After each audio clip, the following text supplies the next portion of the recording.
crazy, but I didn't know you would. How did it run after that, Cat?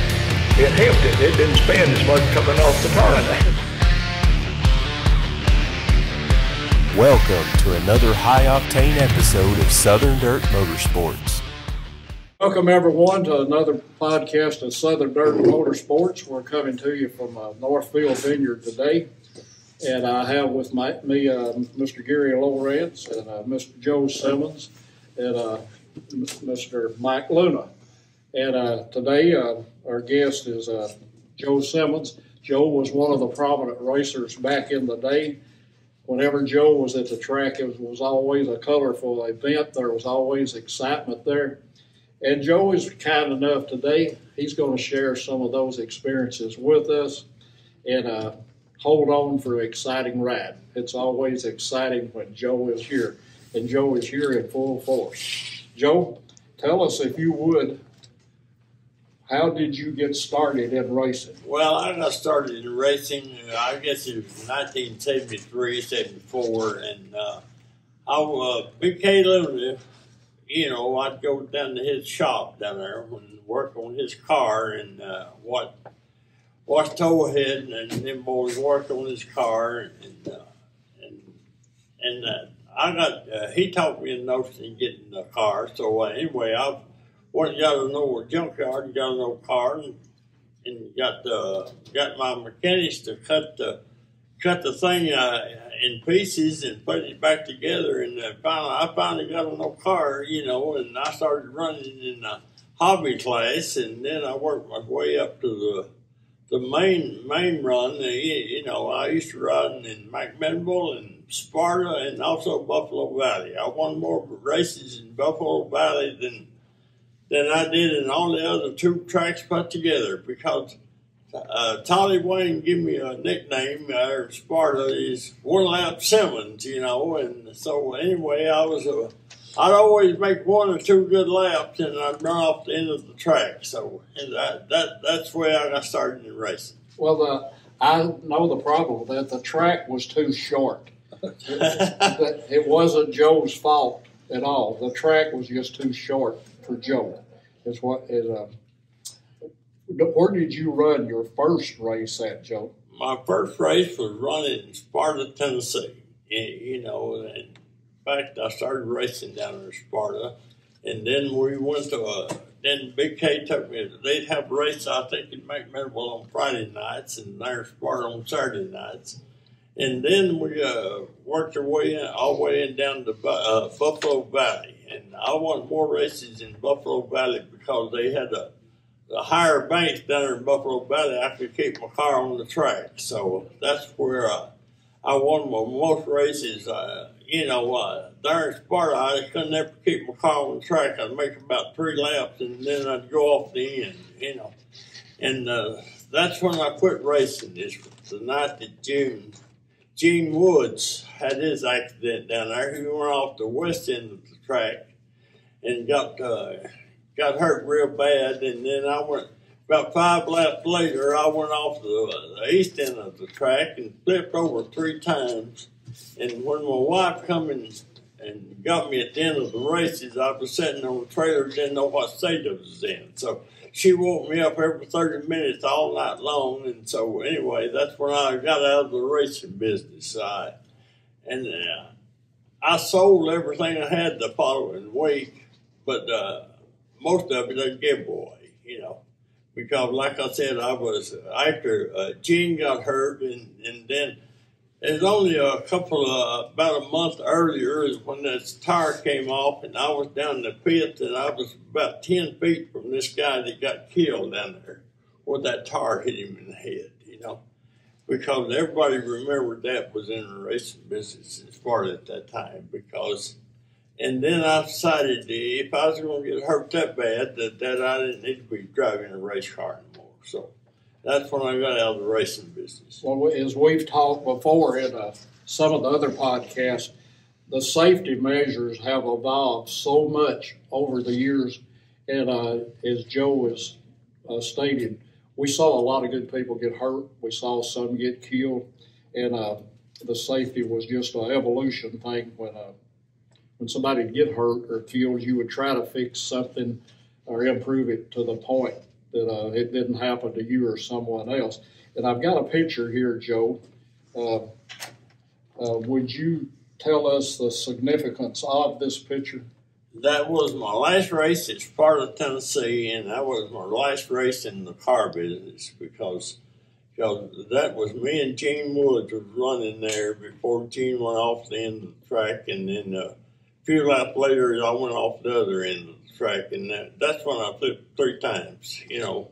And I don't know what made the knot on my head, but I had a knot about the size of a baseball on the back of my head that, you know, I took a pretty good lick going over that east bank there. Yeah. That was a pretty good drop off on that end of the track. There was some guys, most of us has been off of it at one time or other, but it was a pretty deep drop off, and a lot of times you hit on your nose and would turn in over in when you hit on your nose. That one turn. Well, I flipped over 3 times that night, and like I said, you know, that was my last race, and that's been over 50 years ago, and so I still remember every flip, you know. Well, let me ask you, Joe, when you've raced a while, there's always some real memorable, sometimes funny, sometimes real serious event that happened at a racetrack. What was one of your, I hope, most pleasant, memorable events that you've had at racetracks? Well, one of my most pleasant events is when I was winning all of them races down in Buffalo Valley because, you know, it seemed like every time I went down there, I'd win. I'd come in either first or second place, you know, and that was a real thrill. And then, you know, I never did win in Sparta, but I won. I never did win in McMinnville, but I always won in Buffalo Valley, and that was my thrill, you know, because Buffalo Valley was a good track, you know, and like I said, I just enjoyed running at Buffalo Valley. Well, at the time, it was one of the highest banked tracks. I guess Atomic was the only one around that was as close to it, but it was one of the highest banked dirt tracks around. I enjoyed racing there myself. Did you ever run at Atomic? No, I never did run at Atomic. I used to go up there to the races, but I never did run. Because if you could win at Buffalo Valley, you could have Atomic. It's almost the same track. It's high bank track. Joe, I've got some pictures of another car here and some people. Would you share with us the significance of this picture? Well, that was a picture when I believe that picture was made in Sparta racetrack. I was all the winners that year, you know, and we all, you know, we all got together and we all decided to have our picture made together, and so that was one of my thrills down there because Big K run a good show, I think, you know, because Sparta Speedway, in other words, he tried to run everything right, you know. And, you know, as far as running, I enjoyed running at Sparta Speedway, but like I said, I never did win that much. I won a couple of times, but never like I did at Buffalo Valley, you know. Well, BK was one of my favorite promoters, too. And BK was a forward thinker, and he's done a lot for the sport over the years. He, in this area especially, he really did help racing a lot, and his forethoughts, his insights of what a racetrack ought to be like, it was great. He had a lot of insight to it. Well, and another reason I quit racing, too, was because but Doug Sofa, you know, he went to Georgia and bought him a car, and during our races, he would always lap the whole field about 3 times, you know, in one race. So I figured if he was that fast and had that good a car, I went to Georgia and bought me one, but mine wasn't hardly that good, you know. You had the yellow car, the number 70 there when we run back little. I know we run against each other down there. Yeah, we did. Well, that's from back when I first started. Was Sparta and McMinnville, you know. This picture right here it's kind of special to me because Mike Holman there that helped Joe ended up being my crew chief, and that was like 1975, and I was 10 years old probably. And then me and Mike raced together for like 26 years. Yeah. And he's probably the best around of it, during that time. Yeah, Mike went to me, and he worked for me at the shop out there, and at the truck shop, and he also helped me. He went to every race that I run, for the 4 or 5 years I was in the business, and I was proud of Mike. In fact, I was hoping Mike would be here today where I could meet him, see him. I ain't seen him in 50-something years, so I guess he's changed a lot since then. I hope he's got a haircut. He has. Well, Joe and I helped raise Mike, and he was one of the great ones that I would have to think it's mostly mine and Joe's fault. He didn't do all of it on his own. It had to be me and Joe that made Mike as great as he was. You guys was my heroes. Y'all really was. I mean, Well, just like Joe said, when you strapped in them things, you might not be coming back. And that's who I looked up to, because you risk it all when you sit in that car. And then, like most of us, we raced and put everything we had into it, and then Monday morning had to go to work. Yeah, and there's levels to racing, and that level, it's just different. It's a different deal than what it is now, really. It's some guys will get to a certain, certain speed and don't want to go any further. Some you never get enough speed; you always want more. So I'll agree with Mike. There is different levels there, but Mike did become a really great racer. Joe and myself and Gary all are really proud of what Mike did too. Yeah. I hear the man that raced for years down there at home, and he said one time he was at dinner out there, and they asked him, said, "What's the secret to going fast?" He said, "Money." He said, "Just how fast do you want to go?" Money does dictate how fast you can go. Well, a big part of it. It also dictates how fast you want to go. But like I said, if you go too fast, like when Doug was laughing at everybody down there in Sparta, I don't know, he didn't slide around the ends like most of us did. It was sideways when we went around the ends, But Doug had the tires and had the car that would set up on him right there. And he just driving for a Sunday evening drive, because his car was, like I said, twice as fast as the rest of us. He didn't slide. He was always driving. Well, the trick to Doug was not let him start in front of you. That's true. If you could start in front of him, you had a good chance there. Yeah. But, sometimes he would qualify on the second row or third and load up and not race. And I'd beg him to race, but he wouldn't do it. He wouldn't. Mm-hmm. He was tough though when he got out front, Joe. Yes, he was. Joe, I got to ask you, I've got another picture here. It's a semi truck, and it looks like it may be on the Atlanta Motor Speedway.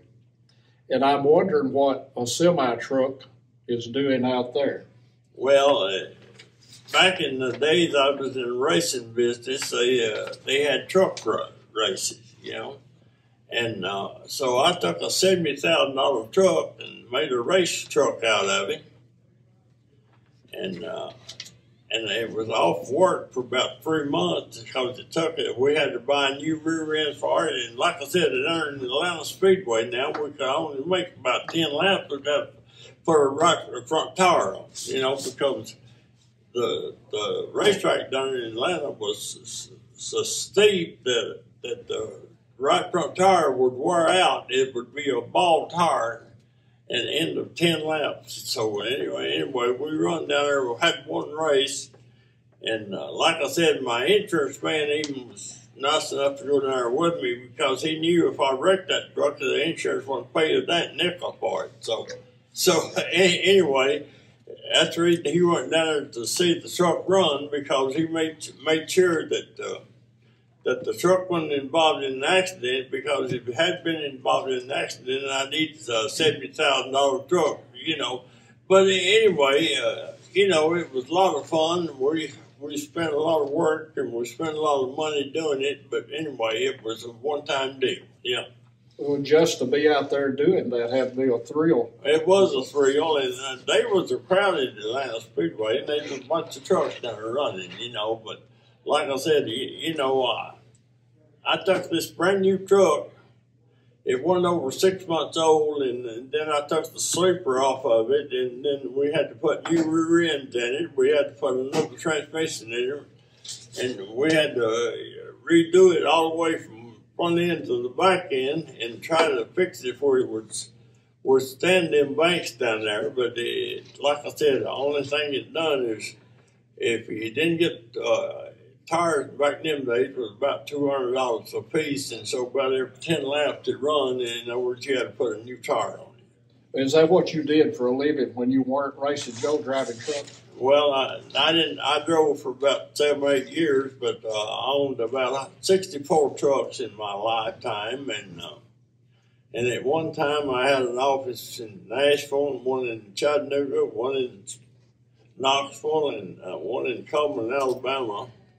And I was, when I retired in 1993, I was moving about 75 to 100 loads. I had about 170 owner-operators working for me. Yeah. I could honestly say then you were in the trucking business. I was in the trucking business. And they were beautiful too. Most of them were. Yeah, Joe had maybe the Statue of Liberty or American flags. The flag. I remember the flag. Runners come by and the flags on the side. Well, that's beautiful. The reason I did that was because when I got out of the Air Force, and over the Vietnam War was starting over there, and everybody was, in Chicago and all the big cities was protesting the Vietnam War. And the reason I put the American flag and the Statue of Liberty and America, we believe in you, is to offset some of this protest that was going on with the Vietnam War over there. And like I said, all my friends that I was raised in Spencer, Tennessee, and everybody that was drafted up there went to the Vietnam War to come back in a pine box. That was when I graduated in '63. I don't know when you graduated. 1958 was. But that's what everybody had to look forward to when they graduated from high school was that's the reason Vietnam. That's the reason I joined the Air Force, is because I spent 4 years for Uncle Sam in the Air Force. It's because I knew that if I didn't go, I was fixing to be drafted to go to Vietnam. Yeah. Well, I'll say this and leave it alone today, but there was so many people in the United States that is paid so much for the freedoms that we get to enjoy now, and I never ever want us to forget the prices that they paid for that. That's true. I hate to see some of those being given away now, and with that, I'll leave that alone. That'll be for another conversation. But I thank every veteran we've ever had for what they gave and everything they did and tried to do. And I thank you, Joe. Well, I served 4 years with Uncle Sam in the Air Force, and really I had good duty, because I served, like 14 months in Myrtle Beach, South Carolina, down there on the ocean, and then I left there and I went to El Paso, Texas. And then they didn't keep me in El Paso, Texas, but a couple of months. They sent me to Hawaii, And I spent 2.5 years in Hawaii, and that was some pretty good duty over there because the people, I had about 15 civilians. All of them was Japanese, Chinese, and people that couldn't understand me, and I couldn't understand them. So we didn't talk to each other there for about 2.5 years, Somehow you knew what each other wanted to do, though. That's true. Hey, that's amazing how that works out. You can be with different nationalities, but you figure out what you're trying to do with each other. That's true. But we got along well, and they was nice to me, and I was nice to them. And so anyway, because back over there, half the people in that Air Force base in over in Honolulu was a civilian. So, because like I said, Hawaii just became a state in '59, and then I went over in the latter part of '59, and just right after it became a state. So I enjoyed it. You know, I stayed over there, but when it came time for me to come home, I was ready to come home. Well, did you pilot any, Joe, or was you? Well, I didn't pilot while I was in the Air Force, but after I got out of the Air Force, come home, I bought me a twin-engine plane, and I'm the first guy in the state of Tennessee that I know of that got his instrument license flying a twin-engine plane without getting single-engine license, you know, because I bought me a plane, and like I said, you know, after you spend that much money for a plane, you want to learn how to fly it. So I hired me an instructor over in Chattanooga, and he was trained airline pilots, you know, for years, you know, and he was like 70-something years old, and he took me up and got my private pilot license in a twin-engine plane, and then after he got I didn't stop getting instructions after I got my instrument ready. It's like car racing. If you can skip a few steps and get there, it's always good, ain't it, Joe? It's always good, and the Lord's been good to me, you know, because like I said, you know, I had a stroke about 10 years ago. I'm still suffering from it, but like I said, you know, I stayed in Nashville Hospital for 3 months. They operated on me for 18 and a half hours, and then I had a stroke, and I was in a stroke for like 2.5 months, and I came up here to Cleveland, Tennessee, this blue roof building up there, and then they taught me how to eat, and then how to walk, how to talk, and everything, because, in other words, after I had my stroke, I was in that coma for 2.5 months. Just like a new baby was being born, you know, because I couldn't even walk, I couldn't talk, I couldn't eat. And they fed me through a tube in my stomach for like 6 months, you know. So, but anyway, I'm still here, and the good Lord's been good to me, and I thank Him for, you know, everything He's done. It's obvious you have survived well, and we're proud of it, too. Well, yeah. we thank you guys for inviting me up here, and like I said, you know, I won the big racer like Big K and Doug Sofa was, but, you know, but I enjoyed it, and that was part of my life, and my wife has been with me for 60 years, and she's took care of me, you know, and like I said, she woke me up every 30 minutes that night that I had that last accident down there at Sparta Speedway, and because she wanted to make sure that I was still around. It's easy to forget what the wives, the kids, your friends go through watching you race. With us in the cars, it looks a lot different than the things that we do. A pretty hard wreck to us, unless it knocks us out or do something, is just another wreck. But to them, it looks pretty gruesome sometimes. It does, and it was gruesome that night. I tell you what, I had a rough night. But I'm here to, you know, here to talk about it now. And it's been 50 years ago, boys. But I enjoyed every minute of it while I was racing. Well, Joe, it's been really good having you here, and for me, it's been super good to get real acquainted with you after all of those years. And at some point, would like to invite you back to have another one of these sessions. You were one of the great guys, one of the colorful guys, and I'll always remember you for that. And I remember you for being the great guy that you are, and thank you so much for being here. Well, I enjoyed it, and I will be back. Thank you much. Thank you. And with that, guys, we'd like to ask you to watch this podcast. We'd like to ask you to like it, and please subscribe to it, because that's what makes it possible for us to continue to do this. And thanks so much again for Northville Vineyard for letting us have their facility to do this podcast in. It means so much, makes things so much easier. Thank you all. Thank everyone. Well, I thank everyone, too.